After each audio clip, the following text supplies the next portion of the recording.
If you want to keep watching your hydrangeas wilt, drop their blooms before they fully open, and die back every single season, please keep doing these 7 things. Seriously, they work perfectly at killing the most beautiful plant in your garden. But if you actually want hydrangeas so full and healthy that your neighbors stop to ask what your secret is, then the next few minutes are going to feel like someone finally handed you the manual. Because I'm about to show you the exact 7 mistakes that are quietly destroying your hydrangeas before they ever get a real chance. And most of them are hiding inside advice you've already been given. Here's my promise. By the end of this video, you won't just know what to stop doing. You'll understand why it's damaging the plant at the root level. And I'm going to give you the specific fix for every single one. If this channel has been helping your garden, hit subscribe right now, because we go deep on content you won't find elsewhere. And drop a comment below. Tell me what your hydrangea is doing right now. Dying? Not blooming? I want to know. Let's get into it. Mistake number 1. Planting in the wrong light conditions. This is the single most common reason a hydrangea fails, and it happens before the plant even goes in the ground. Most people hear partial shade and treat it like a loose suggestion. It is not. And here's what makes it tricky. Too much sun doesn't just stress a hydrangea, it mimics drought stress so convincingly that gardeners start watering more, which then creates a completely different set of problems. The plant is wilting at noon, the leaves are scorching at the edges, and you're out there with a hose when the real issue is location. Here's what you actually need to know. Most hydrangea varieties, your big leaf, your oak leaf, your smooth hydrangeas, they want morning sun and afternoon shade. That combination gives them the light energy to produce blooms without the brutal heat of the western afternoon sun, destroying their moisture balance. Panicle hydrangeas are the exception. They're your most sun-tolerant variety and can handle full sun in cooler climates. But even they struggle in afternoon heat in zones 7 and above. Before you plant, watch that spot in your yard for a full day. Note when direct sun hits it and when it goes into shade. If it's getting more than 6 hours of direct sun, especially afternoon sun, move your planting location. If you're locked into a sunny spot, go with a panicle variety. Limelight or Pinky Winky are excellent choices, and commit to consistent deep watering to compensate. The fix is simple. Morning sun, afternoon protection. Get that right and you've already eliminated the most common killer. Mistake number 2. Getting the soil pH wrong. This one is where most intermediate gardeners get humbled, and it's responsible for 2 of the most frustrating hydrangea problems out there. Plants that won't bloom at all, and big leaf hydrangeas stuck in colors you never wanted. Here's the science. Hydrangeas, particularly big leaf varieties, are hyperreactive to soil pH, because pH directly controls aluminum availability in the soil, and aluminum is what drives flower color in those varieties. Acidic soil below 6.0 makes aluminum accessible to the plant, which produces blue flowers. Alkaline soil above 7.0 locks aluminum out and pushes flowers toward pink. Neutral soil gives you purple or mixed tones. That's actually fascinating and useful. But here's the problem. When your pH is severely off, and most garden soils default to whatever your regional geology dictates, the plant stops directing energy to flowers at all. It goes into a kind of survival mode where nutrient uptake is so disrupted that blooming simply doesn't happen. Hydrangeas thrive in soil with a pH between 5.5 and 6.5 depending on the variety. That's the sweet spot where they can pull nitrogen, phosphorus and iron efficiently. Get a soil pH test. They cost almost nothing and they take 5 minutes. If your soil is too alkaline, work in sulfur or acidifying fertilizer to bring it down. If it's too acidic, ground limestone raises it. Don't guess on this one. The pH is invisible to the eye, but the plant feels it in every root cell. And if you want to intentionally shift your big leaf hydrangea from pink to blue, add aluminum sulfate to acidic soil. For pink, keep the pH high and add garden lime. You can actually control the color. That's not a trick, that's chemistry working in your favor. Mistake number 3, planting at the wrong depth. This mistake is quiet. It doesn't show up dramatically right away. It just slowly compromises the plant over weeks and months. And by the time you notice something is wrong, the root system is already stressed in a way that takes a full season to recover from. Here's what happens when a hydrangea is planted too deep. The crown, the point where the stem meets the root system, gets buried. That zone is not designed to be underground. It needs airflow. When it's buried, moisture accumulates around it, fungal issues develop, and the plant slowly suffocates from the base up. Plant it too shallow and the roots are exposed to temperature extremes. Summer heat dries them out. Winter cold kills them. The plant never anchors properly and it struggles to access consistent moisture. The correct planting depth is straightforward. The top of the root ball should sit level with or very slightly above the surrounding soil surface, not below it, not buried under 2 inches of backfill, level or just above. Dig your hole 2 to 3 times as wide as the root ball, but no deeper than the root ball itself. Width matters because hydrangea roots spread laterally. They need loose, amended soil to push through in the first season. Depth determines survival. When you backfill, press the soil firmly enough to eliminate air pockets, but not so hard that you're compacting the root zone. Then water it in deeply on day 1 to help settle the soil around the roots naturally. One more thing, if you're transplanting a hydrangea that someone else planted too deep, and this happens more than you'd think, dig it up in early spring or fall, reset the depth correctly, and give it a full season to recover. It is absolutely worth the effort. Mistake number 4, the watering confusion that kills plants. Fast hydrangeas have a reputation for being thirsty, and that reputation causes people to overwater them into root rot without ever suspecting water is the problem. Because the symptoms of overwatering and underwatering look almost identical: wilting, yellowing leaves, poor growth, and if you're not checking the soil directly, you will guess wrong half the time. Let me give you the actual framework. A newly planted hydrangea needs consistent moisture for its first full growing season. That means the soil stays evenly moist, not wet, not soggy, not bone dry between waterings. During that establishment period, watering deeply 2 to 3 times per week is appropriate in normal conditions. In heat waves or sandy, fast-draining soils, you may need to water daily.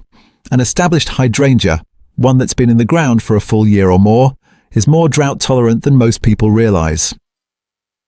At that point, 1 deep watering per week is typically sufficient outside of heat-stress periods.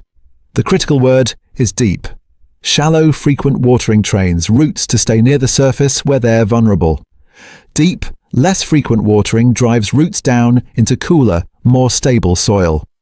Water slowly at the base of the plant, not the leaves, until you've saturated the soil to at least 8 to 10 inches deep. To check whether to water, push a finger 2 inches into the soil near the root zone. If it's moist, wait. If it's dry at 2 inches, water. That test takes 3 seconds and it will prevent more hydrangea deaths than any product you can buy. Mulch is your partner here. A 3-inch layer of organic mulch around the base, keeping it pulled back slightly from the stem, regulates soil temperature, reduces evaporation, and dramatically reduces how often you need to water. It is not optional. It's the single cheapest high-impact move in hydrangea care.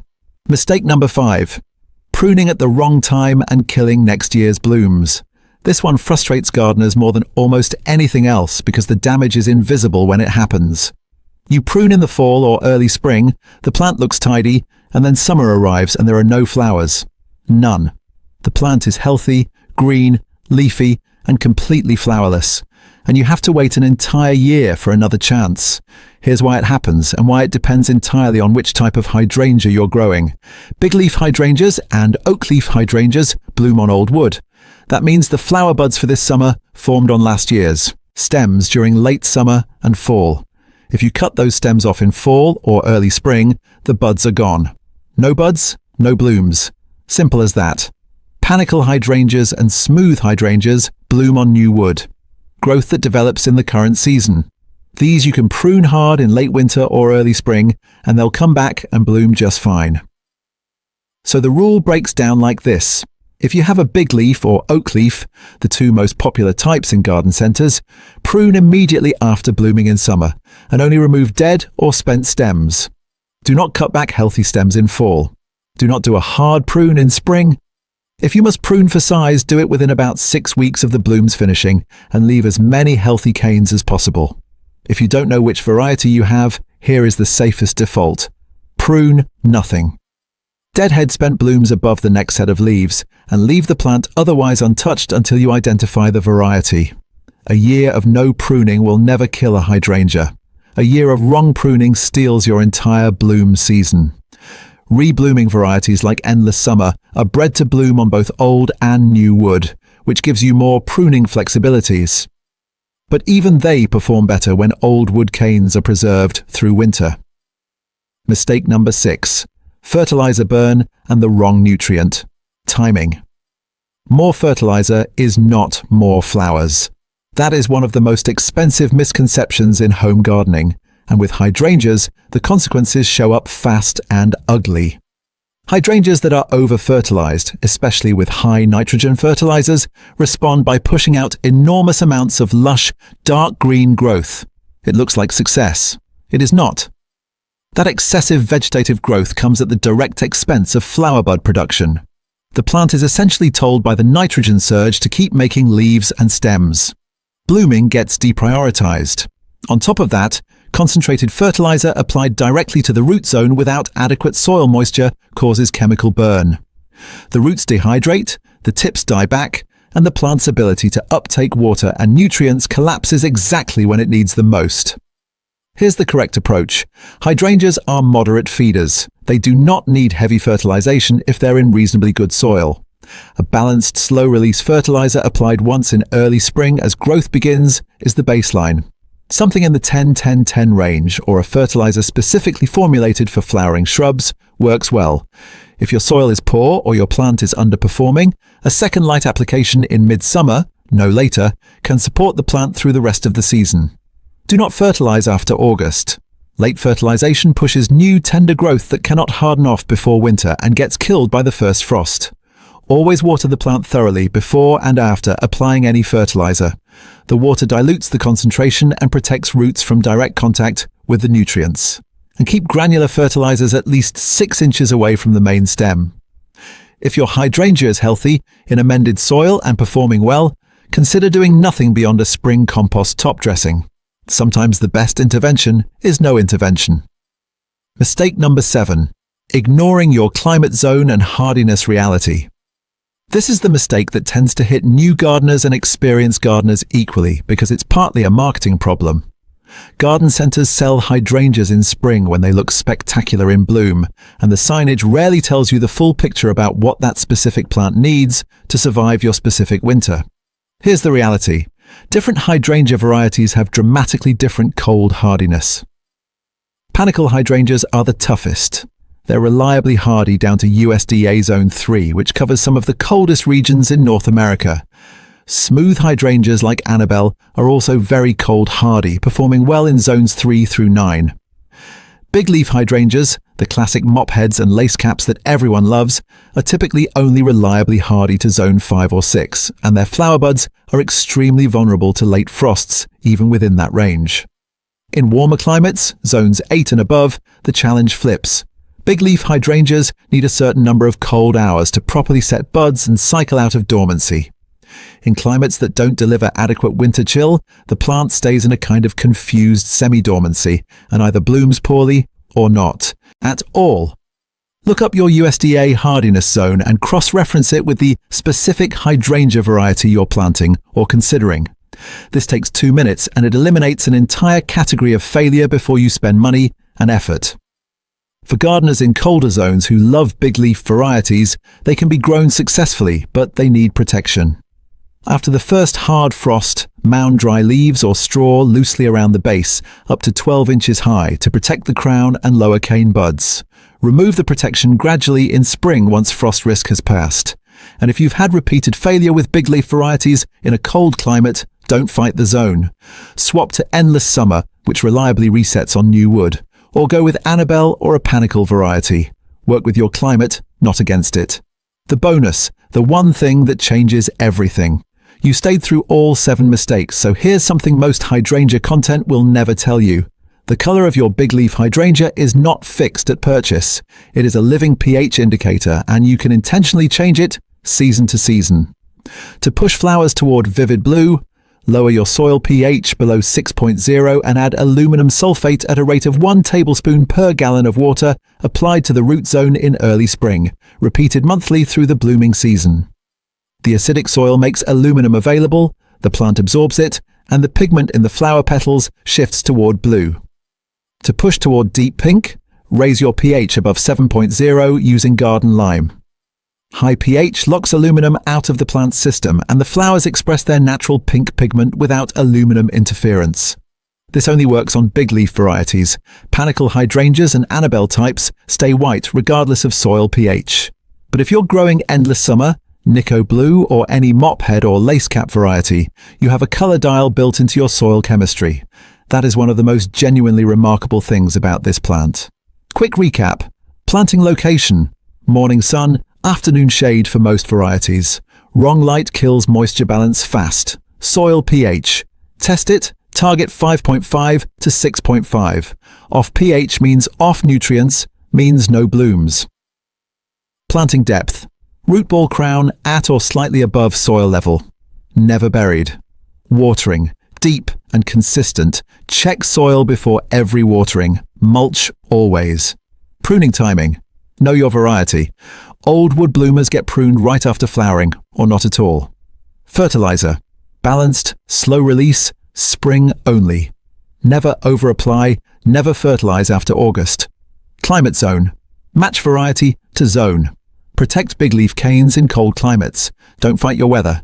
Fix these 7 things and your hydrangeas will transform. Not overnight, but within 1 season, you will see the difference. Drop a comment right now. Which of these 7 mistakes have you been making? Number 3 surprises almost everyone. I want to see your answers below. If you found this useful, share it with one person who's struggling with their hydrangeas. And if you haven't subscribed yet, do it now. We publish the kind of deep dive gardening content that actually moves the needle in your garden. The next video covers why your hydrangeas aren't blooming even when you're doing everything right. It goes even deeper than what we covered today. You don't want to miss it.